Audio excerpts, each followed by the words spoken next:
বাড়ির বউ নীলিমা তখন সন্তান সম্ভবা। সারা দিনটাই যেন তার বাধা ছিল হেঁসেলের চৌহদ দিতে। এমন এক ব্যস্ত মুহূর্তে শাশুড়ি মা গলা চড়ালেন, ও বৌমা, হাতটা তাড়াতাড়ি চালাও দেখি, তোমার পেশি শাশুড়ি যে এসে পড়লেন বলে। গর্ভবতী নীলিমার উপর কাজের বোঝাও যেন দ্বিগুণ হয়ে চাপলো। দিন রাত এক ঘরে রান্নাঘর সামলানো আর সাথে পেশি শাশুড়ি ও শাশুড়ি মায়ের অসংখ্য নির্দেশ পালনেই তার বেলা গড়িয়ে যেত।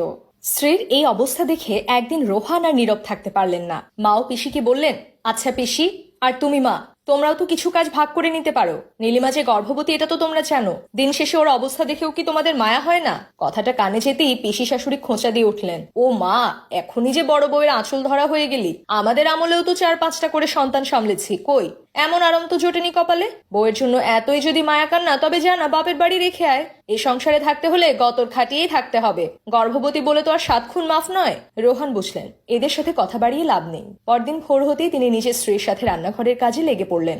সকাল গড়িয়ে যখন পিসি আর শাশুড়ি মায়ের চায়ের জন্য হাঁক ডাক শুরু হলো, ও বৌমা চা হলো, তখন রোহান নিজেই ট্রে হাতে তাদের সামনে হাজির। দৃশ্যটা দেখে পিসি ও শাশুড়ি মা বিস্ময়ে হতবাক। শাশুড়ি কোনো মতে বললেন, এ কি করছিস বাবা? রোহান শান্ত কিন্তু দৃঢ় গলায় উত্তর দিলেন, মা, তোমরা তো নীলিমার কষ্টটা দেখতেই পাচ্ছ না, তাই আমি ঠিক করেছি অফিস থেকে 1 মাসের ছুটি নেব। আমি ওর দেখাশোনা করব, এতে তোমরাও একটু আরাম পাবে আর ওর ওপর থেকেও কাজের অসহ্য চাপটা কমবে। রোহানের কথায় পিসি আর শাশুড়ি মায়ের মুখ লজ্জায় লাল হয়ে উঠল। রোহান বললেন, মা, তোমাদের সময়ের সঙ্গে এখনকার পরিস্থিতি মেলে না। আগেকার যৌথ পরিবারে একজন গর্ভবতী মহিলা অনেক সাহায্য পেত, এখনকার দিনে সেই সুযোগ কম, খাদ্যাভ্যাসও বদলেছে। তাই এই সময় একজন হবু মার তার সন্তানের একটু বেশি যত্ন আর মনোযোগ দরকার হয়। আপনাদের কি মনে হয়, রোহান ঠিক বলেনি?